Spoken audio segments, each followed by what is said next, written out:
Giant Puffball Mushroom Recipe. What is it, you say? It's a giant puffball.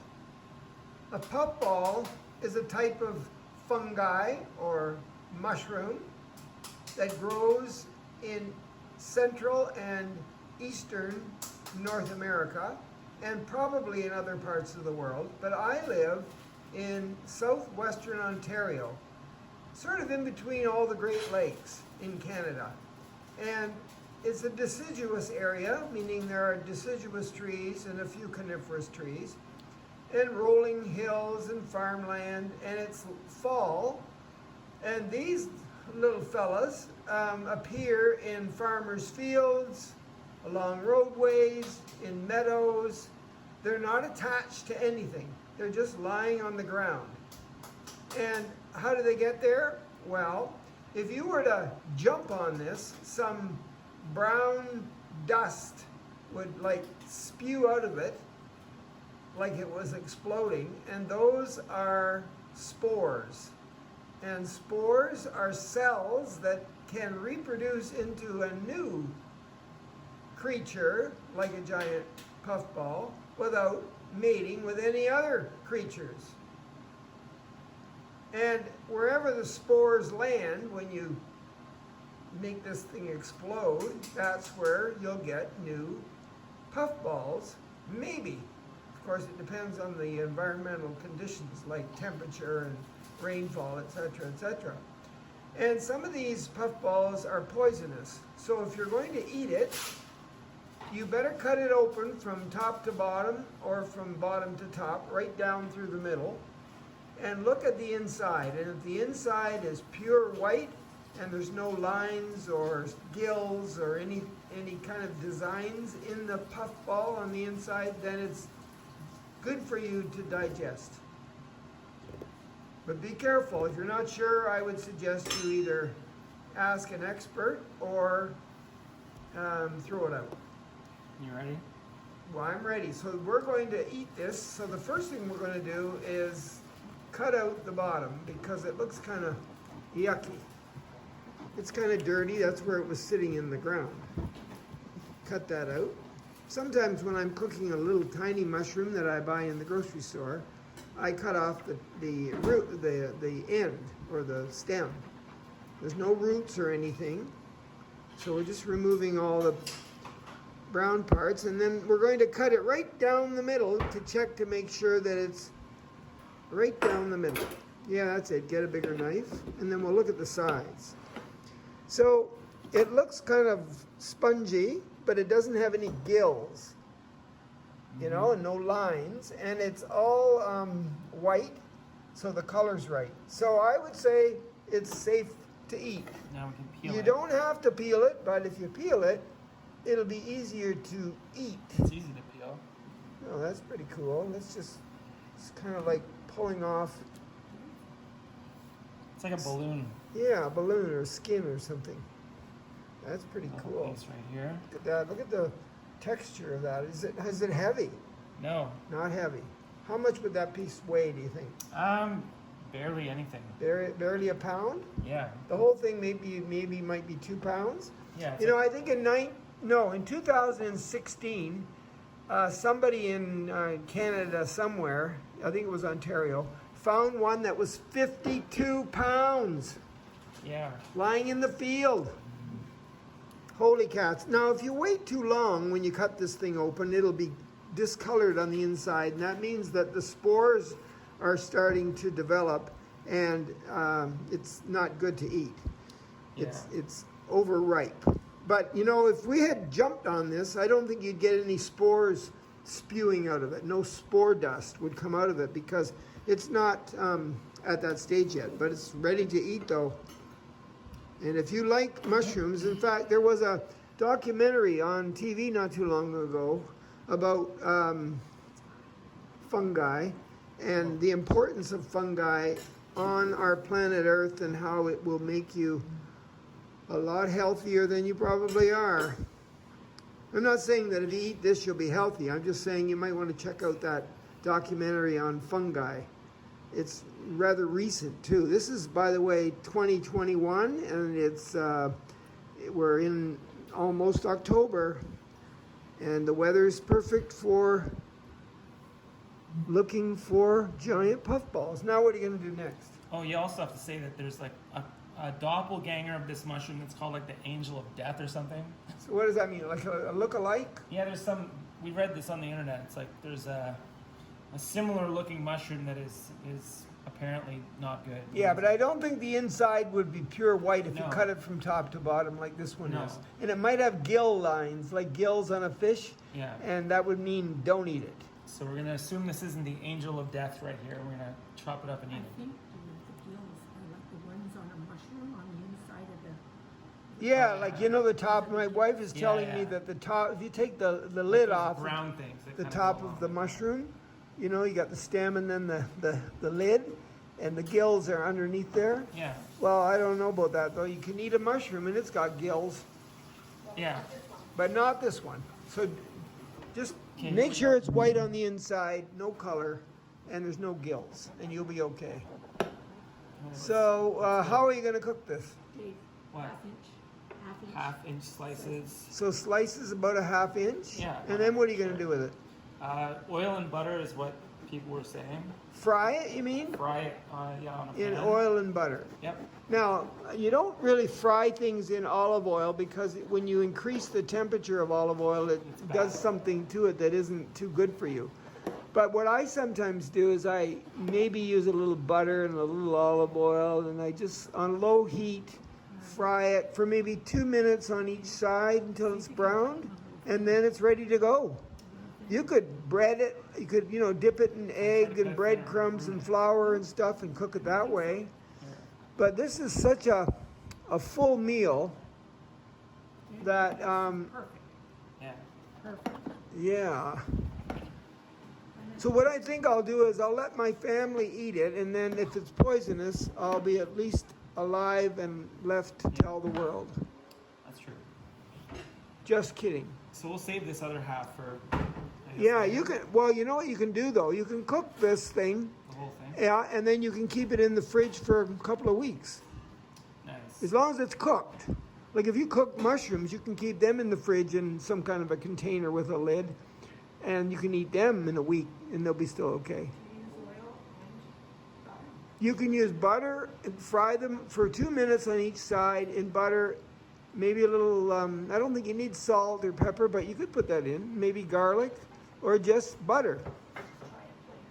So she's gonna do this in butter over there. And let me just get my camera closer to the stove.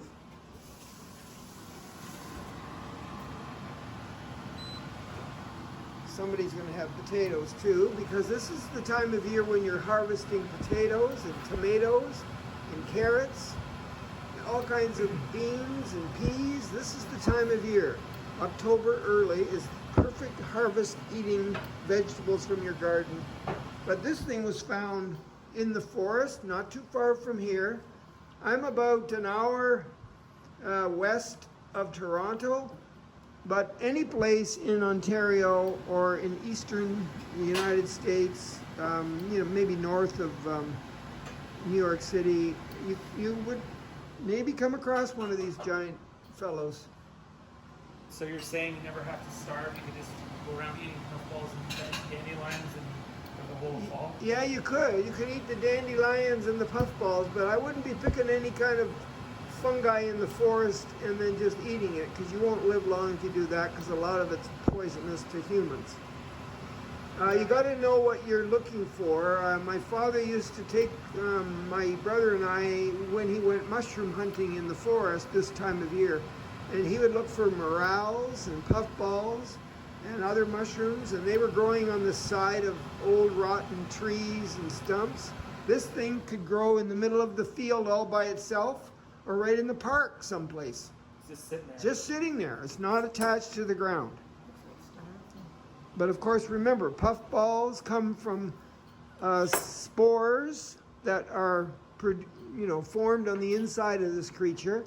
And then they just, when they get ripe enough, the thing just explodes and the brown dust goes all over the place in the forest.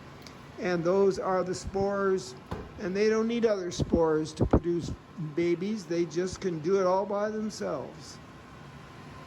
So if I was in the forest and I had a fire, and if I managed to light a fire, could I put one of those on a stick and just fry it like a marshmallow? You could. That sounds pretty good. You know, I think that if you really wanted to be healthy, and you would eat probably sweet potatoes and spinach and some giant mushrooms, these puffballs. Remember, the word mushroom is a general word to describe a family of fungi. Not all mushrooms are edible for humans. Anyway, here we go. And you could eat some salmon. You could have spinach, sweet potatoes, salmon, and giant puffballs for dinner, and you would be really healthy. And it wouldn't cost you much. So this is good for you. Good for you. And I really, most of the puffball, most of it, I think 40% or 42% is protein. And then maybe 10%, maybe a little bit more, but not much more, is fat. And then the rest would be carbs. But most of it is a protein. And your body needs protein to produce muscles. And you need muscles if you plan on moving around this planet. Remember, 2 minutes on each side. Otherwise it won't cook through. Okay. A worm. Uh-oh. Hey, a worm in it. Let's see. So isn't he cute? Where was he, Sue? He's Just in that sitting hole. there. I thought I saw a hole. Yeah, you Yeah. have to look for tunnels. Look for tunnels, Yeah. just in case the Huh. worm has worked That its one's way okay. in. That one's all. If you don't find the worm and he ends up inside your body because you eat it, it's just more protein. Is it a maggot or a worm? No, it's not a maggot. A maggot is a fly's egg. Oh. It's kind of Baby, white. baby fly. Yeah. Flip it. I It's already a flipped big it. golden brown. Flip it again. No, I think you need more butter or oil in Yeah. there, Sue. Needs oil. Oil again? Well, you can use canola oil or grapeseed oil or a little bit of olive oil will be okay. No. Get some olive oil out of there. Which is the one you said not to do. Well, olive oil should be cooked at a low heat. How about rapeseed oil? Yeah, that's perfect. Dump a little of that in there. Just a little bit. She's got a lot of butter in there, which is oil too. How are you doing, potatoes? Those are not sweet potatoes. Sweet potatoes are orange. They're a completely different vegetable. But sweet potatoes are they're a low glycemic food, and these white potatoes are a high glycemic food. And glycemic means that a low glycemic food breaks down slower, so you'll feel full longer, and your body can handle low glycemic foods like sweet potatoes easier, can manage them easier. These are good for you, these white potatoes, but they're difficult to process inside your body, even though people have been eating them forever. The sweet potatoes, that's the way it should look. It looks like a pancake. With the hamburgers. Yeah, where are the hamburgers, Sue? Like, In the refrigerator. there's smoke going on outside there in the barbecue. But we won't talk about that. Let's just stick to these. Okay. Okay, I think what I'll do is let this young person here have a little taste and see what it tastes like. And then I'm going to go manage. What are you going to put on it? Salt and pepper. Salt and pepper. And some garlic. Just a little bit of garlic powder maybe. Like if you were eating a regular mushroom that you buy at the grocery store, you could, mix it with onions. You could mix this with onions Kind of too. looks like a crepe. Yeah, let's see. Come on, let's have a little taste. Just a little of that. That's too much. You don't want to overpower it with the garlic or the salt. Just That's true. you're eating the giant puffball. Let's see. Let's see if he Dies or not. Well, what does it taste like? Yummy. Yummy. Does it? What is Yeah. it? The butter that you like, or is it the puffball? It's partly the puffball, partly the butter. What's it taste like? It tastes like a very tender mushroom, like pure mushroom flavor. If you like mushrooms, this is the most mushroomy mushroom you could ever mushroom. Okay. Well, I think that's it. I think I don't know if we'll cook the whole thing and store it in the fridge. Probably. Since we're making the mess, we might as well make the mess. Clean it up and store it in the fridge and just eat it whenever we feel like having some protein. Yeah, it's really good. All right, there you go. Giant puffballs from southwestern Ontario, Canada.